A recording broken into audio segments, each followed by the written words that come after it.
Hey, friends. Welcome to just another amazing opportunity to speak with Molly Roth. We're going to be talking about really thriving through the holidays and some key strategies that, maybe you haven't thought of to really not only sticking to your goals, but entering into this holiday season with the right mindset. What do you think, Molly? Absolutely. I think for a lot of people, the holidays can be very difficult for a lot of different reasons, whether that's you're trying to stick to health goals or, you're just have some tough family dynamics. I think it can definitely be a time of year that a lot of people struggle with.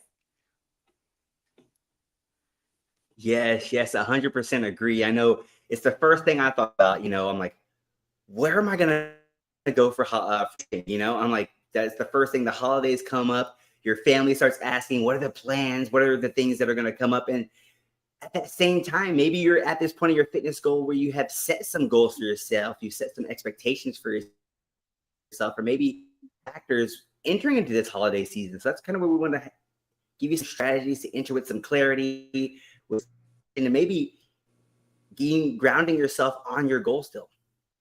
Yes, absolutely.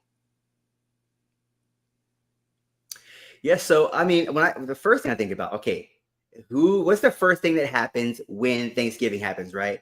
You plans of how to get there, and then you start figuring out where you are going to be celebrating this event. And the first thing you think about is the food, right? The food and the celebration. And I don't know about you, but for me, whenever I'm in a high stress situation, I tend to cope with food and not the most healthiest foods, right? Absolutely. And I think too, just the normal Thanksgiving dinner, isn't always the healthiest option. A lot of us kind of sacrifice quality for convenience. So a lot of stuff is store bought, pre made, maybe is kind of quick, easy ingredients that, we don't really know what quite is in it, and can also be an area where if we're stressed, we may trip up on our goals, right? We may go for the sweet cake or pies when really maybe that's something that we need to be a little mindful about. Yes, I 100% agree with that. I mean, I think stress holidays as well. Like I was kind of saying, when it comes to food, we kind of cope in our different ways. For me at the time is food. So, I'm not only in the stressful situation trying to figure out if I'm going to have enough for everybody, or then I'm also just trying to maybe stick to my goal. And then those outside influences, like you're like, maybe you haven't shared that goal with the people around you. So you don't want to, in some cultures, when you say no to something, it's offensive. And you might be entering into your family like you're like, grandma made this pie just for you, but it's off track.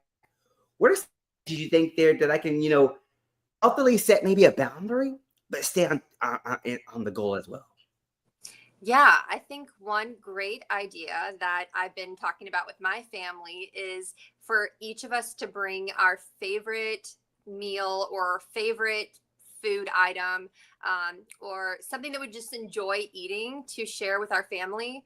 And I think if you are just trying to give up processed foods or, eat less sugar, this can just be a great opportunity to stay on your goals while also sharing some of this healthier food options with your family. And then you're also not feeling tempted to, eat food that maybe you wouldn't normally eat or are trying to stay away from. Man, I really love that strategy. And it really makes me think of getting back to of what really Thanksgiving was about. It really wasn't just about the turkey. It was really about bringing a collective group of people and things that they enjoy and then sharing them with each other. So I really love that foundation that you're kind of going back to those roots of what really is Thanksgiving about. Absolutely. And in my family, I have never been a big fan of Thanksgiving food. Like, when I think about the food I'm thankful for, it's not turkey, it's not stuffing, it's not cranberry sauce. I do like mashed potatoes, but like those aren't foods I would normally eat and really enjoy on a daily basis. Like I don't look forward to those foods. And so switching the flip, kind of switching the flip and going for maybe foods that you would actually really love, right? And foods that feel good to your body and that get me excited. Like I'm thinking about bringing pizza stuffed peppers to my family because they're whole foods, they're delicious, but also I get to share this with my family. And then maybe they decide, oh, wow, I want to start making some of these recipes too. And just kind of has this like compound effect.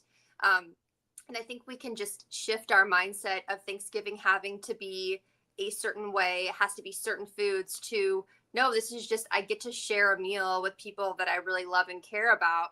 And, how can I just make that the focus of this day versus, oh, I have to do the turkey and it has to turn out this way and it has to have these sides.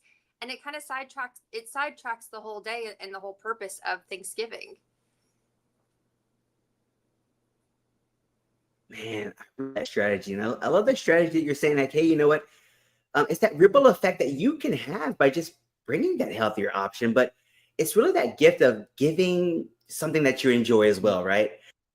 Because like you said, I got to be honest, when it comes to Thanksgiving, I'm not thinking about the turkey either. One year, I'll specifically remember I had the stress of making this turkey. And everybody's like, we want to smoke turkey. I'm like, great. So not only do I have to cook a turkey, I never cooked before, I had to smoke this turkey. Well, long story short, if you've ever smoked anything, you're watching this fire day and night, but you can't open it because if you open it, you let the smoke out. So this turkey, it's like, I don't know if you've seen the Griswolds where this turkey is just burnt black. I mean, it was horrible, but it made me think of like, you know what? Look at all this stress I put on myself to do something that we need, that we thought we needed, right? Yeah. You could have easily. Yeah. Well, and I think you just nailed it on the head. I mean, it's the stress too. Like that's a huge piece of it is, we've made this holiday very stressful, just like, Christmas and, like sometimes even 4th of July, like some of these holidays become so stressful because of the expectations. And what if we could put different expectations on this holiday that it's not about having the turkey, it's not about having these sides, but having the focus being I just want to have a nice meal with my family or with people I don't normally get to share food with or share time with, and then I think with the added layer of bringing your own, meal or, something recipe that you've cooked, it's like you are also sharing with them what makes you thankful and what makes you, kind of tap into gratitude. And what a wonderful opportunity to get to kind of combine all of those things with, people you love, and make it so that feeling thankful isn't something you have to force during that day, but you're already like in that energy of thankfulness. Man, I love that. I love how you talked about just stepping into gratitude and really making that the event. Like you said, it's so easy what it should look like, what expectations, or what maybe told you what Thanksgiving needs to look like, Like you said, I mean, I don't know who's just eating a bowl of cranberry sauce, but I'm pretty sure I never touched that stuff. I'm not gonna lie. But there's so many things like you talked about right there that we're just trying to live up to these expectations that aren't really serving us. And I think it's as you become that person in your life that starts to make those decisions, I think it's honestly like it's such an empowering moment when you're like you know what, like,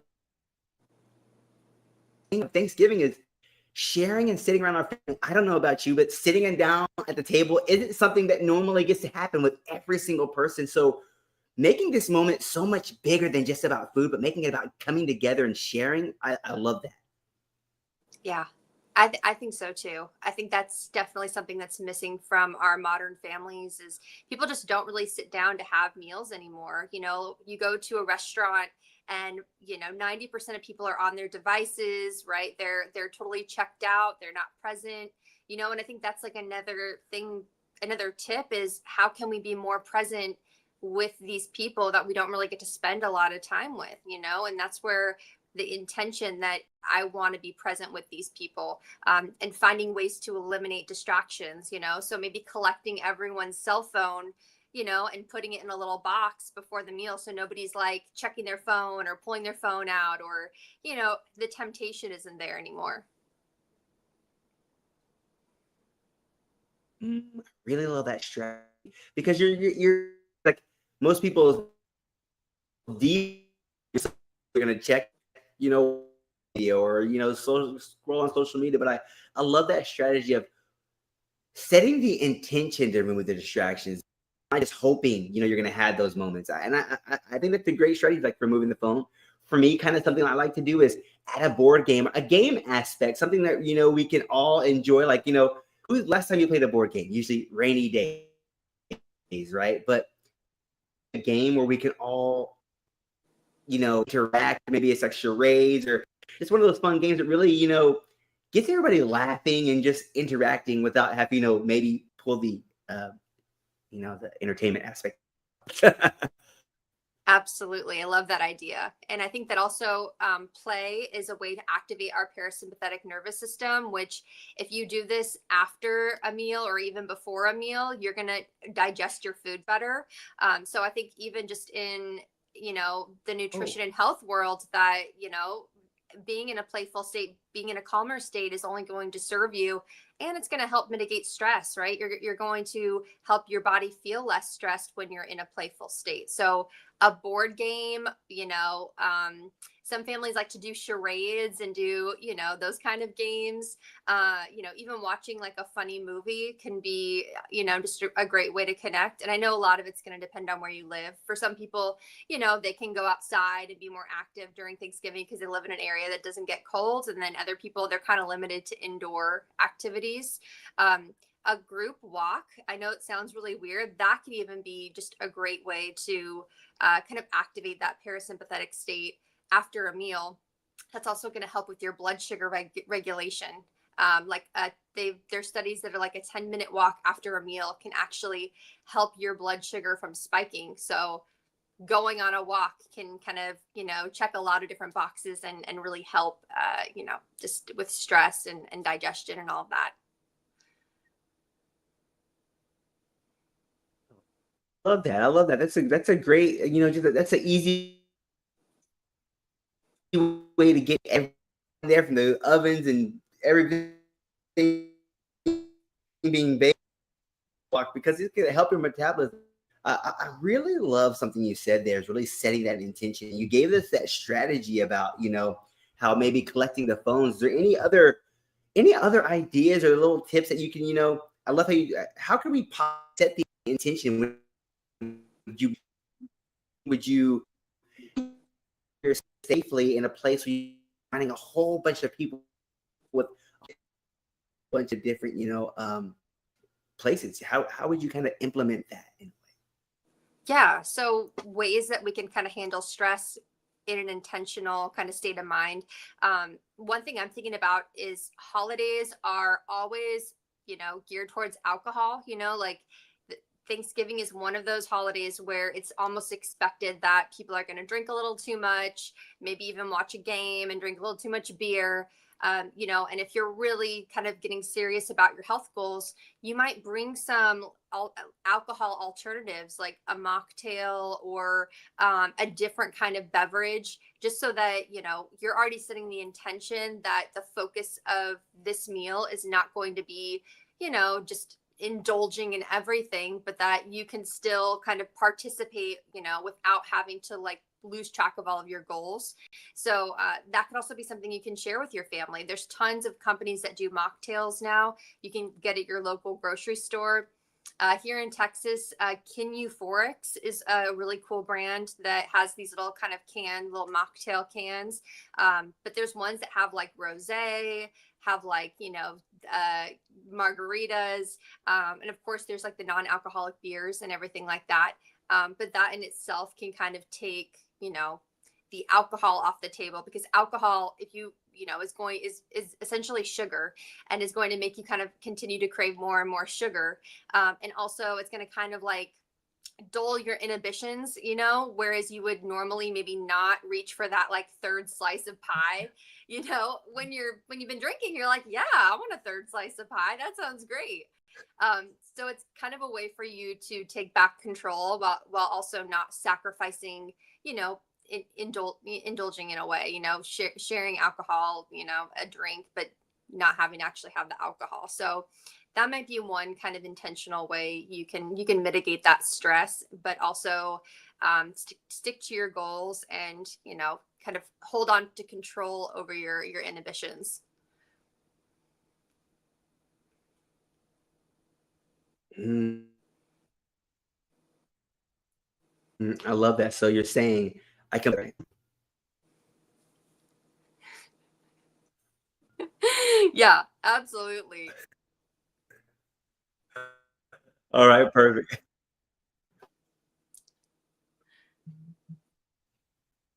So I'm making that excuse. I'm like the alcohol. Sorry. So I really love that strategy, and I love the.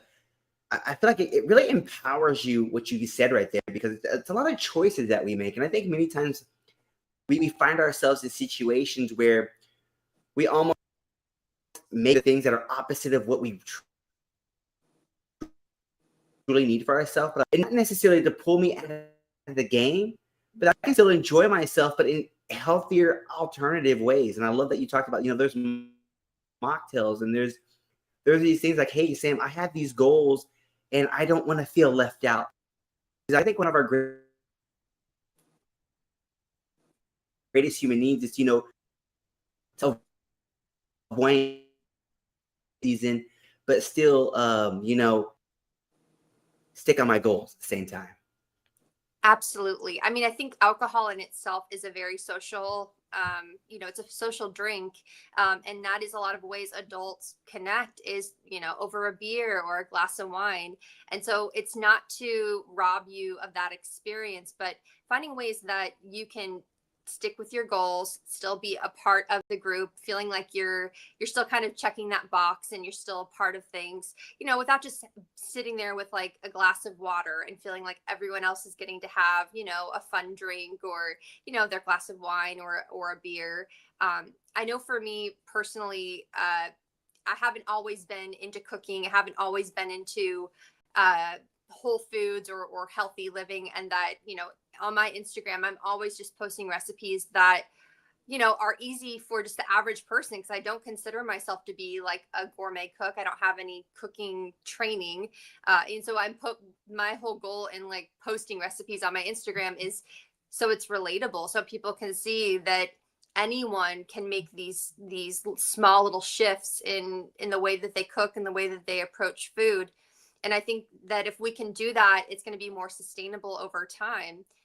Like I experimented with making pumpkin pie and I made it all out of whole ingredients. And it was just such an eye opener of like, wow, I can make something delicious and I don't feel like I'm sacrificing. I actually feel good after I eat this and I don't feel like I need to lay down. I don't feel like my head is spinning. I don't feel those reactions I would if I were eating just like a processed pumpkin pie from Costco.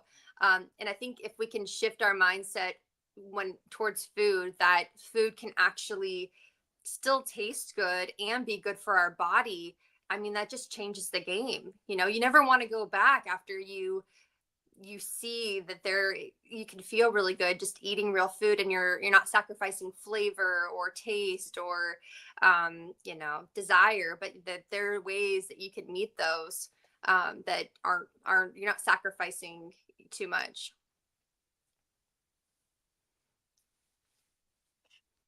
Yes, 100% agree. Yes, if you're not following Molly on Instagram at Molly Roth Nutrition, you're doing yourself a disservice. There's so many great recipes on there. Like there's these brownies that I make. I make them all the time, and if they're guilty free, I'm like, I'm just gonna eat this whole tray probably.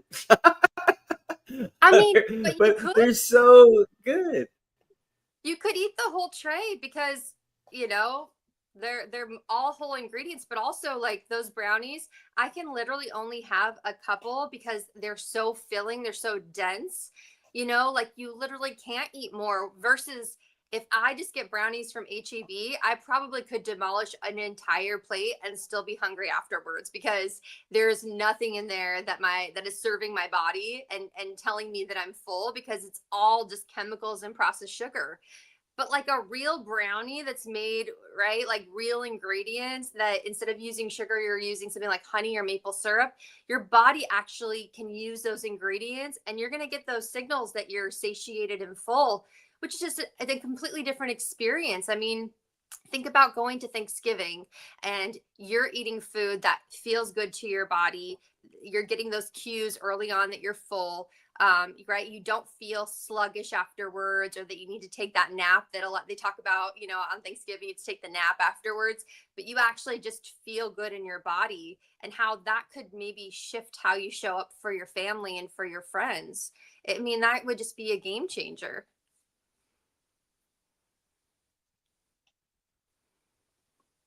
Wow. Wow. I really, really love it. I don't know if you caught what Molly said there.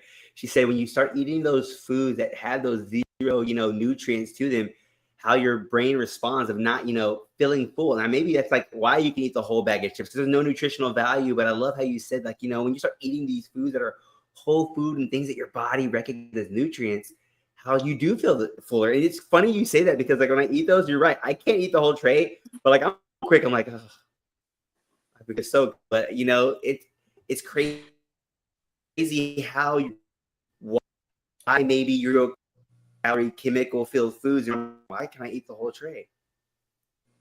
Yeah. And that is something you can bring to your family this Thanksgiving. You don't have to change everyone's plans, but if you decide to bring something that's maybe just a little bit more whole foods oriented, even if it's a side, like instead of making like the processed mashed potatoes that you get in a box, maybe you choose to like intentionally pick out potatoes, and then you intentionally pick out, butter and milk, and right, and the herbs that you're using to season it, and you actually get to take your time in this process making something that is going to taste delicious. Because I'm sorry, if you've ever made like actual homemade mashed potatoes, there is nothing that compares to that. Like there's no box mashed potatoes that you can make that are going to taste as good as homemade. Yeah. And you can do that with anything that you decide to bring for Thanksgiving, but you're also introducing this to the people that you're eating this meal to, and giving them the opportunity to see the difference. So you're going to need to pass that on to the people you're sharing a meal with, which is just powerful. I mean, we have so much power and change in sharing with the people that we love.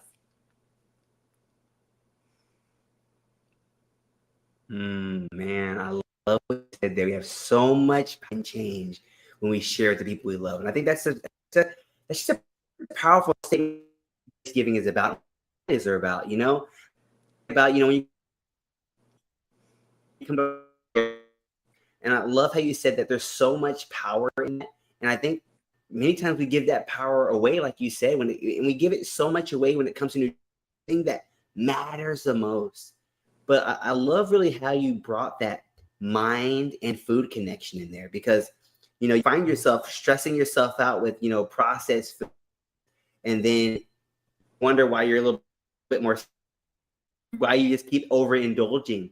But I love the fact that you say, when I start to really make that, start to think those healthier choices, those healthier decisions, not only for me, but for the people around me, how that simple shift in power we can bring to that situation. I love that.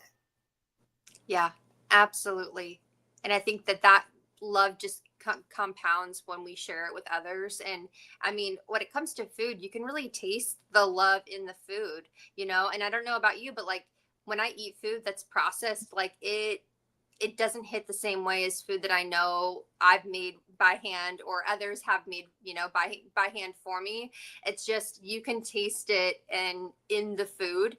And it's just so powerful to share a meal where everything is like infused with that love. I think it just shifts the energy of the entire meal.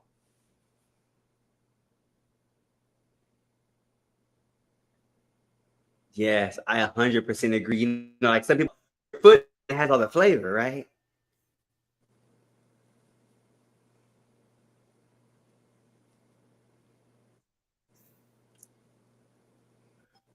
But I 100% agree that when people bring that, that is a great way to love. I love that you added love as an aspect in there, because that's truly what giving is about, and what Thanksgiving is about. It's really about coming together and sharing that love. And I love that strategy you gave at the beginning of what you and your family are implementing this year, because I believe it really gets back to the sharing aspect of Thanksgiving, but not only removing the stress aspect as well. Because when it comes to holiday, it's really, it's everybody's, you know coming together,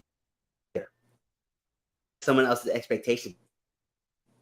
But when you make this something where we're gonna just share and bring your best dish, something that not only you like, but that you're willing to share with others. And I love that you're making the decision to bring your best meal. And because I think that's what really it's about. It's really sharing that love of this is my favorite thing and I want to share it with you. It's such a powerful statement in itself.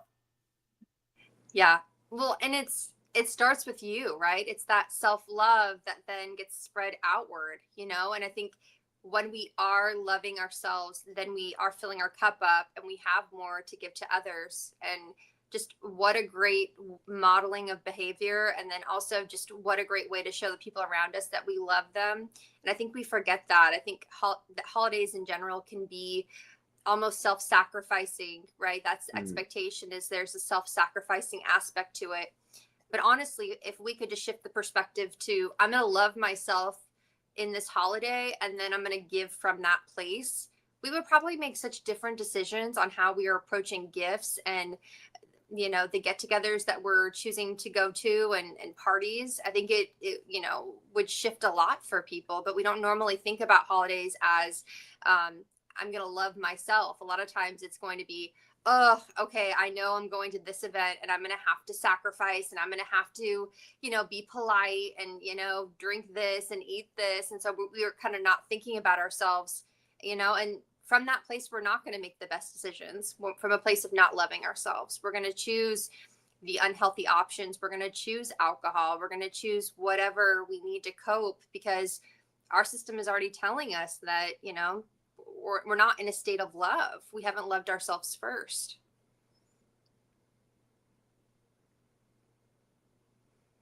Man, wow, that is so powerful. So true.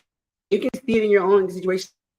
The analogy you gave, sometimes it's like we have to do this, and like you said, I don't want to offend them.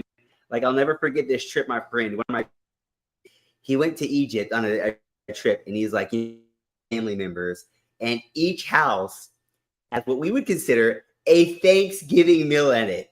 And he's like, the hardest thing is like, so if you don't not recognize used to like the Mediterranean diet, it's a very rice heavy. Talking like I go in this building in my Egypt, and they have a bed of rice with like 4 lamb legs. Just he's like, and imagine this room, right? Kind of like Molly was saying, you feel that stress. Like his parents are like, you better eat your food.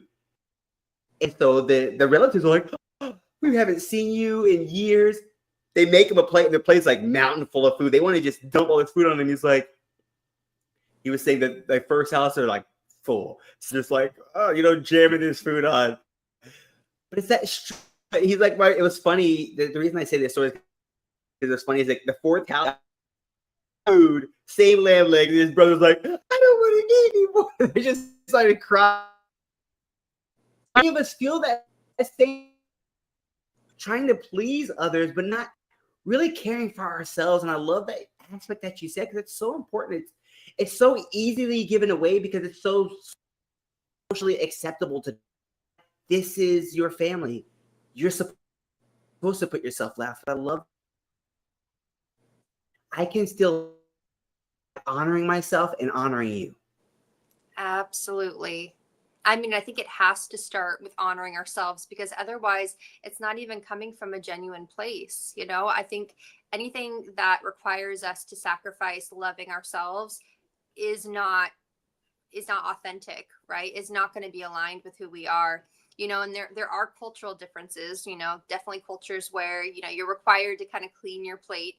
But I think we can also build in those boundaries, like you were saying, and, check in with ourselves first on what feels good, what feels right, and then see where there's room for compromise. Because a lot of times we're not even asking ourselves how we feel about something. We're just overriding, our sensations and what our body is telling us, because we want to please the people around us. But it should start with us, because we are the only ones that know our internal experience. Nobody else is going to know unless we, speak up and we share, so focusing on loving ourselves first in whatever way that looks.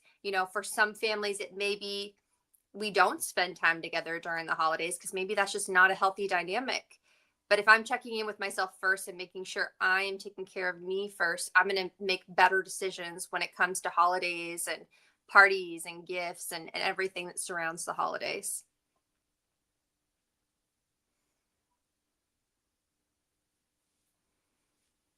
Man, I really love that. I love what you said there. So I think it's something so important and underutilized, and we can use it in any daily situation. Like you can use this right now. I love something you said. You said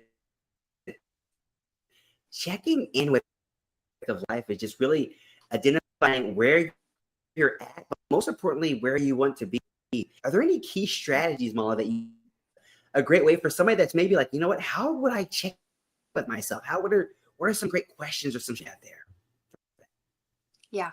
I think the first thing that has to happen is we have to be aware of our internal experience. And so that requires slowing down a bit. That requires that we are not in a fight or flight sympathetic response. So, finding a quiet place, making sure you're in a safe space, making sure you don't have distractions.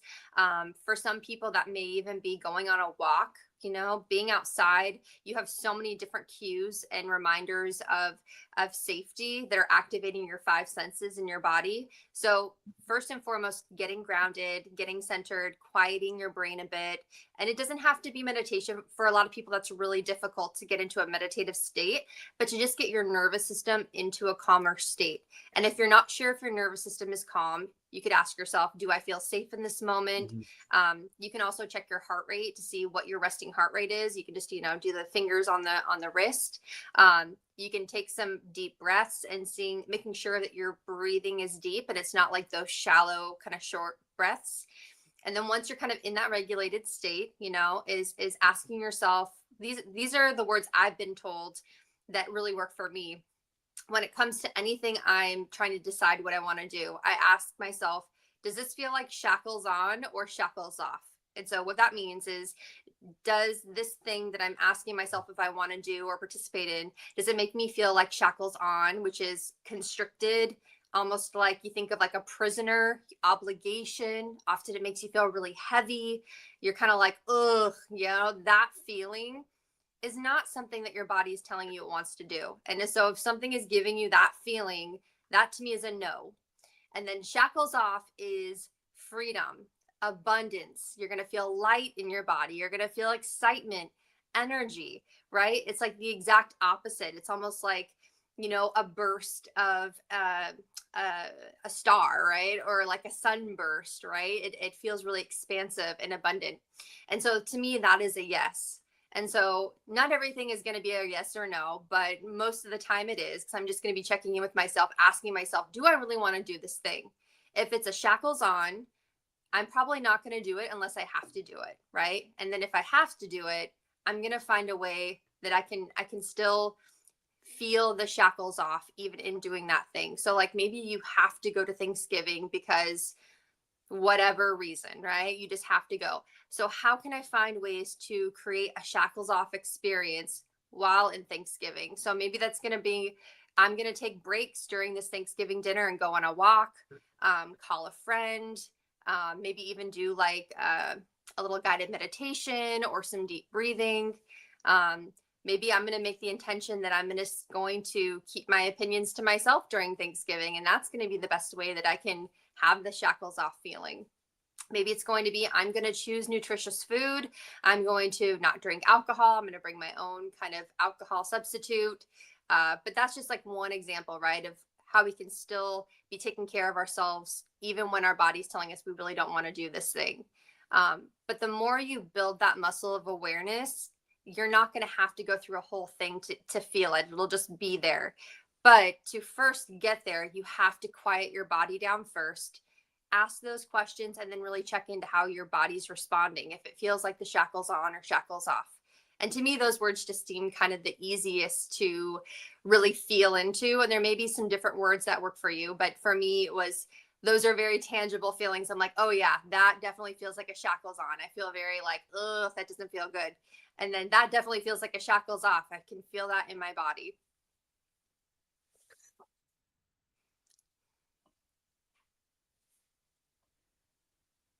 shackles on, shackles off. And it's so funny when you said that, like those moments, like you can feel that, like, those moments are like, you got to do this. You're like, oh, everybody's felt that in their lives. But I love the permission I love the permission you give yourself right there. Like, really, and I love how you talked about it being a muscle. And I think it's a muscle that, I love that you really said it's just slowing down, finding that, white space, but really just asking yourself that question, getting your nervous system down, getting those deep breaths, something that we can all do. But really, I love something you said that's so powerful, because there's always a situation where you can't control. Like, you're like, they're coming to my house. I don't want to do Thanksgiving, and they're coming to my house. And I love what you said there, because you can still you can still find that off moment. You can still create. I think many of us find ourselves in those challenging seasons, like you said, a shackled on season, and we're like, this is it. I'm just gonna be like, huh. But I love how you build for yourself. I think that's so powerful. Well, and a lot of holidays become obligations for people because they're not giving themselves permission to take care of themselves during the holiday.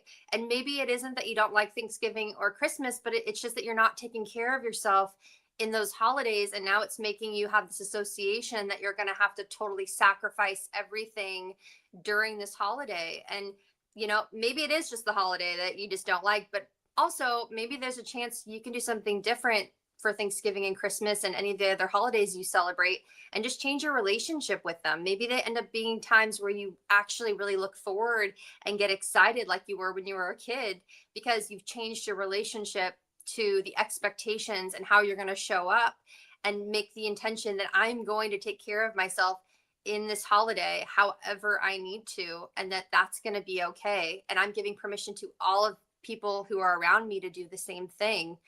And then just watch things just feel 10 times different during that day or that season.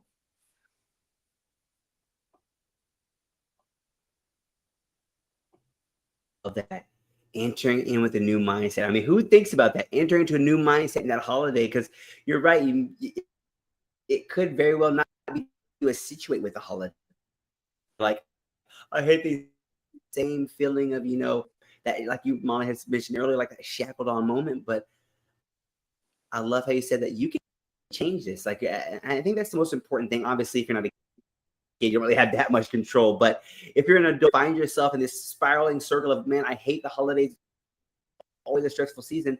I love how you said that you can change your relationship. And I think that's the most powerful that we can make as an adult, right? You can start changing your relationship with your food, change your relationship with the holidays, and find the joy in the moments again.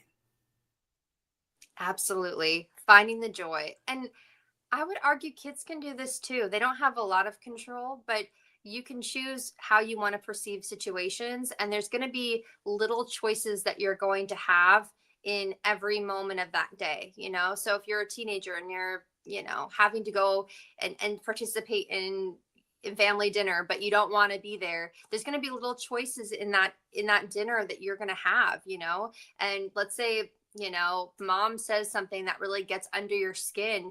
You can choose to respond in that moment, or you can choose to focus attention on yourself and how that comment made you feel, and taking care of yourself in that moment. And, and just watch kind of each decision that you're making, and being intentional with your choice in those moments, because a lot of times this does come down to those small moments and those small choices that we made. And even if you're a kid, you can make a different choice, because a lot of times you don't have a lot of choice, and you have to be there, but you can still have that autonomy even in that moment where you're not having a lot of choices.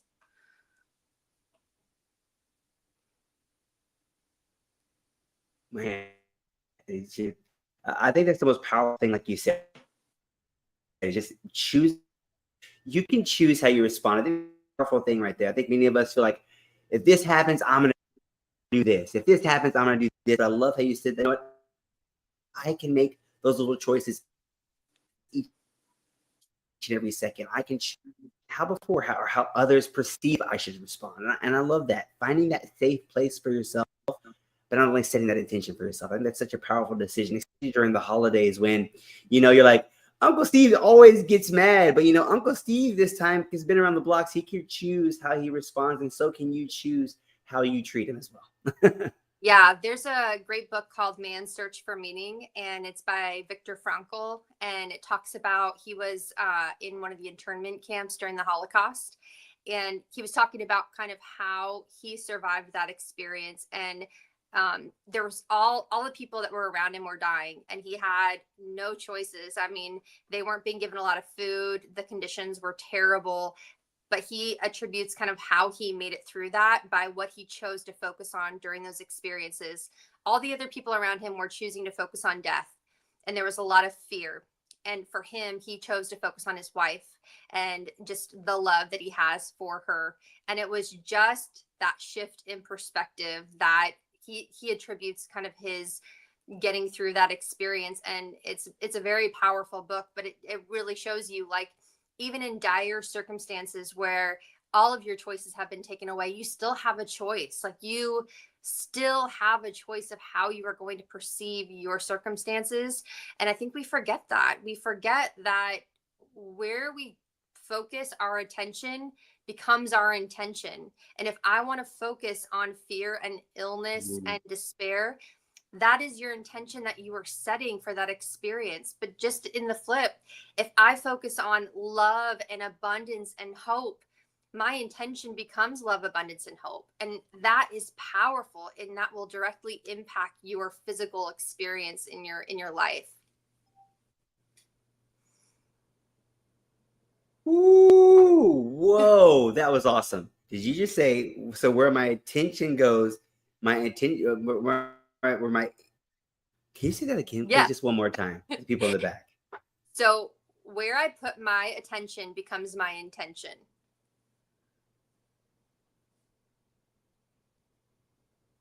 Wow, so powerful. I think especially during this holiday season, we all past intention, some things that happen to change. So you're already entering in with these intentions. But I love how you said that right there, that we have choice, that this isn't going to be the, and I can choose joy, I can choose peace, and like you said, choose abundance through this holiday season, realizing that I can make that choice. That's so powerful. Yeah. And I think all of our decisions and everything in our tangible world, it starts in our mindset and our thoughts. And so if that is where we are really working to make change, we will see it in our tangible world, because before I decided to do the Restart program and the sugar detox, I first had to have a thought in a mindset shift of, like, I want to align with a healthier lifestyle. I want to feel better in my body. And and then you saw the tangible results of, investing in the Restart program and leading people through a sugar detox and doing the sugar detox myself. So same thing with going to a holiday. If I align myself with, this is going, I'm going to focus on love and gratitude and health going into this holiday, season, that is tangibly what I'm going to get if I just keep putting my focus there. Ooh, man, Molly, that is beautiful. Beautiful, beautiful, beautiful. And it's such a powerful statement in itself right there. I'm excited because I'm like, I'm choosing joy, peace, and an extra piece of pie. That's what I'm doing. That's my intention this week.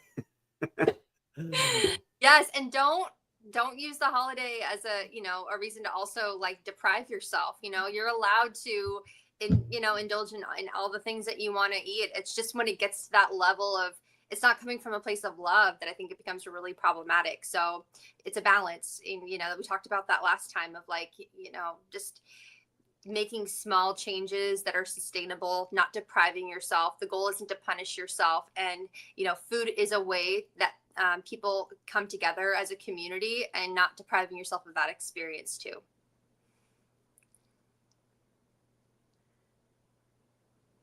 Ooh, yes, right there. You heard it. You heard it. I don't get no better than that, you guys. Well, Molly, I know something powerful you talked about there. You talked about opportunity to hear a little bit more about the Restart program. Yes. So the Restart program is a 5-week, right now it's an online group, and I run them, every month or so. And so you'll learn just kind of why you want to do a sugar detox, because that's ultimately what the program is you do 3 weeks of a sugar detox. But the first week is really setting the intention and education about what we're going to be doing and really getting you prepared for it.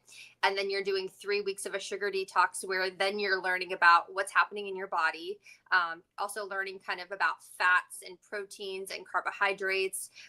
You're learning about digestion, a bit about blood sugar. So you're really kind of getting an overview of just what is happening in my body when I'm actually going through this detox. And then you have the supportive community kind of going through this experience with you. You've got tons of education.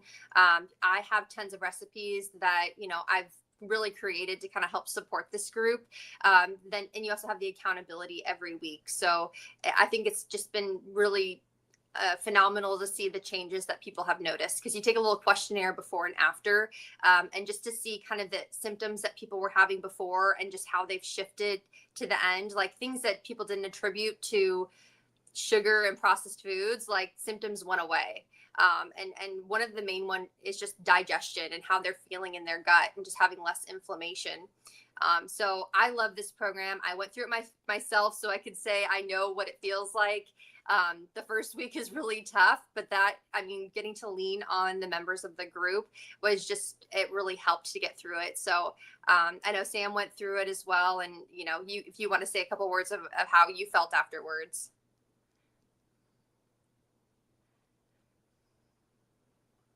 Yeah, yes, it was truly a game changer for me mentally, physically, and emotionally. I didn't realize, like, my relationship with food was really bad. I'm not even gonna lie.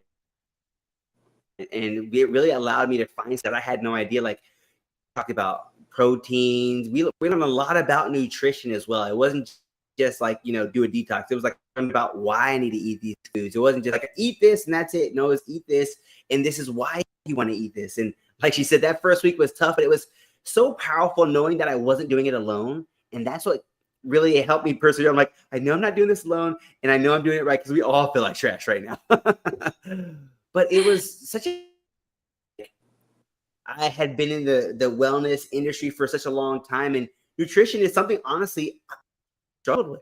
Like I could work, but it's just when I really awareness and I got my body reacts to foods has been a game changer for me, and it really removed the guesswork. Again, I'm like, I feel great, and I'm not sacrificing mentally, physically, emotionally. Like I feel just amazing, and I want you to be able to feel that way as well. So that's like why I'm excited to be partnering with Molly, and that she's sharing this, because it's been a game changer for me. So I know it'll be a game changer for you.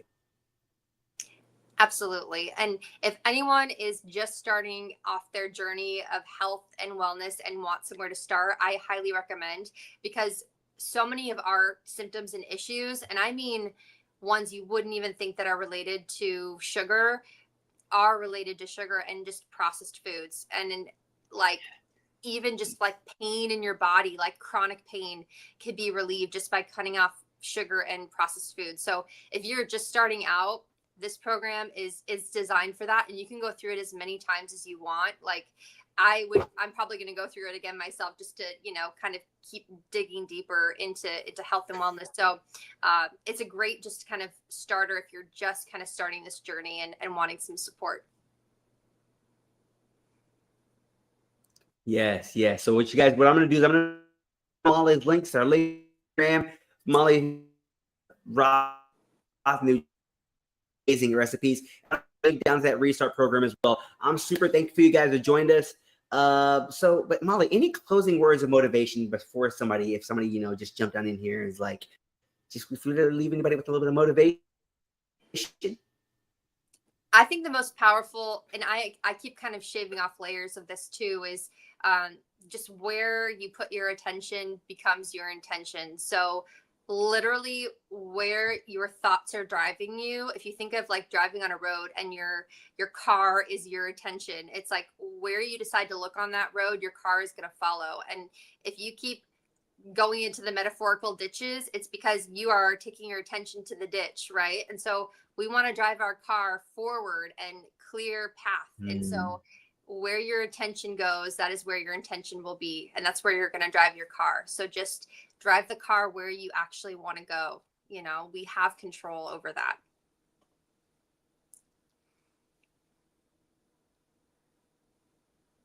Wow, that is so beautiful. So, hey, you guys, I'm gonna have all of Molly's links. Make sure you follow her. Make sure you join that restart program, and make sure you share this live with somebody who needs to hear this. You might be entering this holiday season. This is something that definitely everybody is here. I'm super. Y'all take care.